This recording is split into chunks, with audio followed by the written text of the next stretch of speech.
अब मेरी बातों को आप ध्यान रखें। ये तो मैं देश में सन 75 के पहले भी उपदेश कर रहा था। मैं वैसे जब भी धार्मिक था, भगवान का रास्ता जब भी बता रहा था आपको, लेकिन सन 75 में जब आपात की स्थिति लगी तो बाबा जी को भी 29 जून सन 75 को मथुरा आश्रम से यह आरोप लगा करके DIR ने उन्होंने बंद किया कि दिल्ली सरकार का सत्ता होने जा रहा है। मुझे बंद कर दिया सेंट्रल जेल में। 15 दिन में एक मीठा होता है वो लगा दिया, और उसके बाद 21 महीने तक जेल में रहा, और इतनी छोटी कोठरी में बंद किया कि ऐसे हाथ कर दीजिए तो इधर की दीवार में हाथ और इधर हाथ लग जाएगा। इतनी छोटी कोठरी, वो 6 फुट की ऐसी और 12 फुट की है, और उस कोठरी में 20-20, 22-22 घंटे बंद रखा। सोच लीजिए आप, बड़ा परेशान।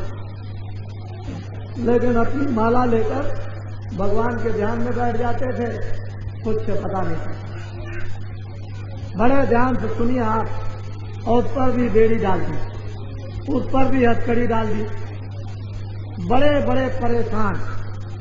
और उस पर भी आश्रम को ले लिया, जमीन को ले लिया, सामान उठा करके ले गए, इसलिए कि बाबा जी राष्ट्र का तख्ता पलट रहे थे। जो सदाचार, जो चरित्र, देशभक्ति, आत्माओं के कल्याण का पाठ पढ़ा रहा था, उसको तख्ता पलट के आरोप में किस लिए आरोप लगाया कि कबीर ने, नानक ने, तुलसीदास ने, राम ने और कृष्ण ने, नारद जी ने और महात्माओं ने आगे आने वाले समय को बताया।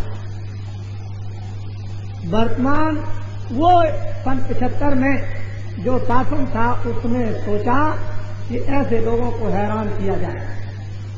तो आपको मालूम है, कंस ने भी कृष्ण के माता पिता को हैरान किया, जेल में बंद किया। कबीर और तुलसीदास को भी बंद कर दिया।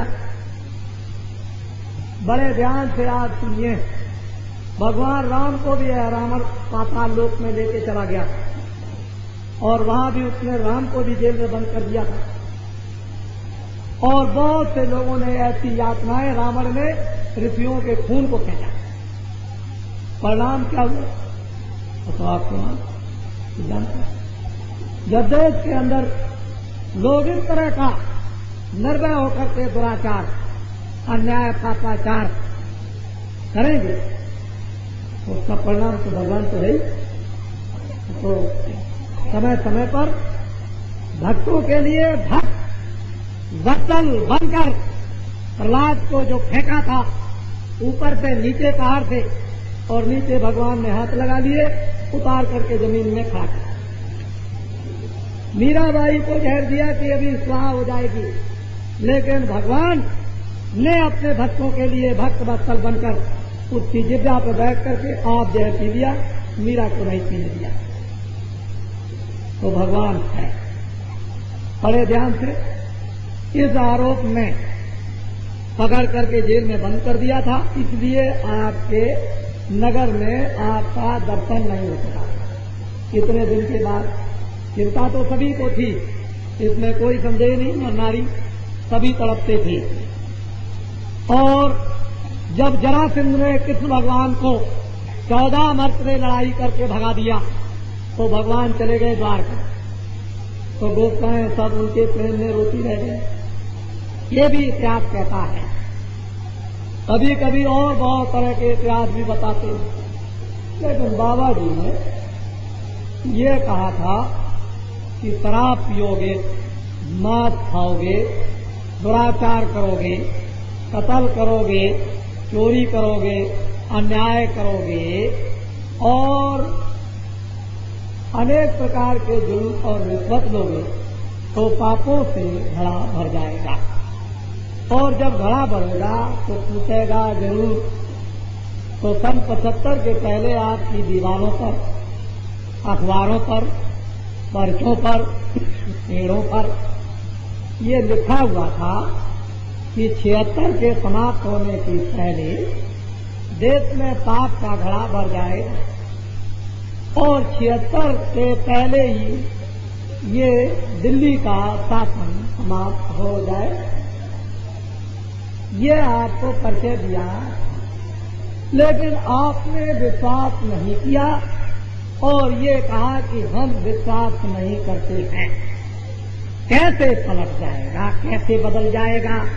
आसमान से हमने यही कहा, हम कुछ नहीं जाए, जमीन नीचे से ऊपर चली जाए, आसमान नीचे आए, सूरज अपना उगना बंद कर दे और पूरब से पश्चिम में उगने लगे, सितारे जमीन को चूमने लगे, कुछ भी हो हम ये कुछ नहीं जानते। 76 में दिल्ली का शासन समाप्त हो जाए। बच्चा जब हो जाए तब बाबा जी की बात को मान ले। इससे पहले हिंदुस्तान के बड़े बड़े बुद्धिजीवी जो अपने को बहुत बड़ा समझते हैं, उन्होंने मानने से इनकार कर दिया और ये जो देहात के जो बैठे हुए नर नारी, बच्चे बच्चियां, उन्होंने मानने को स्वीकार कर कि जो कुछ भी आप कहते हैं सत्य, और उन्होंने कहा कि जो कुछ भी आप कहते हैं असत्य।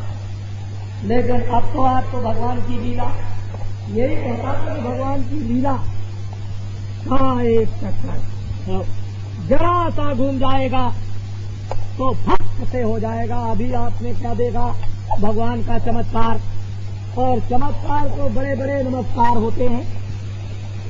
भगवान की लीला बड़ी अद्भुत है और भगवान के लाखों भुजाएं, करोड़ों भुजाएं, अनंत भुजाएं, न मालूम एक मिनट और एक सेकंड में क्या कर दे। आपको तो कुछ नहीं, लेकिन दिल्ली के अहंकारियों ने जो ये समझते थे हमको कौन बदल सकता है और कौन हटा सकता है, खुदा भी ऊपर से नीचे आ जाए, भगवान भी आ जाए, हिंदुस्तान के सब महात्मा मिल जाए, लेकिन हमको कौन हटा सकता है। ये दिल्ली के लोगों की गरज थी, हमको कौन हटा सकता है, खुदा भी यहाँ पर आ जाए। ये था ये दुनिया का। और ऐसे हमने जेल के अंदर में चला अखबारों पर हिंदुस्तान के महात्माओं की भविष्यवाणियों को खत्म कर दिया। ये आवाजें अखबार में निकलती थी। बाबा जी ने अंत में ये कहा कि 31 मार्च सन 77 को समाप्त है और 77 में भगवान की मालूम क्या लीला हुई, इस रास्ते से इस रास्ते से इस रास्ते से उस रास्ते से जो भी कोई उधर से आता हुआ ट्रैक्टर लागा पकड़ लिया, रस्ते में ले गए, इधर गए, वहां गिरा दिया और झट से नस काटी छोड़ दिया। लाखों हिंदुस्तान में आदमी मर गए और किसान महीनों महीनों नहीं 6-6 महीने तक खेतों में छुपे रहे, शहरों में सामान खरीदने नहीं आते थे। कोई बेचारी बूढ़ी माताएं और बूढ़े जो हमारे घर में रहते थे, जो धीरे धीरे चलते वो सामान लेने नमक मिर्चा खरीदने आते थे। अगर जवान कहीं चला गया तो फौरन पकड़ लिया जाएगा। लेकिन इस पर भी क्या हुआ कि लोगों ने हिम्मत की कि हमने तो पहले नस कटवा ली, ये सर्टिफिकेट। जब शहर के करीब गए तो पकड़ लिए। उन्होंने कहा कहाँ लिए जा रहे हैं कि तुम्हारी नसबंदी होगी। कह लगे देखो ये सर्टिफिकेट है। कह लगे ये कुछ नहीं, अभी आपकी नस अभी काटी जाएगी। अरे भाई सर्टिफिकेट है। कह लगे कुछ नहीं, बस नस काट दिया और 2 दिन के बाद मर। यानी ये ऐसा प्रकोप कैसा आया। तो फिर जब चिल्लाने लगे तो भगवान से प्रार्थना की गई, बच गया। बड़ी भारी मुसीबत से अब की बार अगर दिल्ली का शासन आ जाता और तुम बैठा देते तो तुम्हारी ये टांगे आगे तक काट दी जाती, ये सब। और ऐसा करोड़ों आदमियों को मार दिया जाता और तुम्हारे लिए कोई कचहरी वगैरह नहीं होती। ऐसा वक्त आने वाला तुम्हारे सामने, यानी पापों का घड़ा भर गया था उससे। लेकिन वो तो भगवान से प्रार्थना की गई तो कुछ कृपा होगा। इसलिए हे नर नारियों, हमेशा से लोग सृष्टि में ऋषि मुनि महात्मा फकीरों की बात को मानते आए। तुम्हारा भी धर्म कर्तव्य है, फर्ज है तो ऋषि मुनि महात्मा फकीरों की बात को मानो। वो मानव के हित के लिए, इंसान की भलाई के लिए, आदमी के सुख के लिए, आत्माओं के कल्याण के लिए हमेशा सख्त परिश्रम, मेहनत लोगों के साथ में करते रहे, अब भी करते हैं। तो सीधी सादी बात आपके सामने आई और वो ये है कि अब आपने एक जमाना भगवान की कृपा का बदलते हुए देखा और एक लोगों में धर्म जागृति, धर्म भाव अथवा ईश्वर का थोड़ा बहुत विश्वास आया कि ये काम ईश्वर ने किया है, आदमी के मान का नहीं। हम भी वही बात करते हैं कि भगवान ही ने किया, इसमें कोई संदेह वाली बात नहीं, लेकिन उसकी कृपा को समझो तो कम से कम। तो बात है आपकी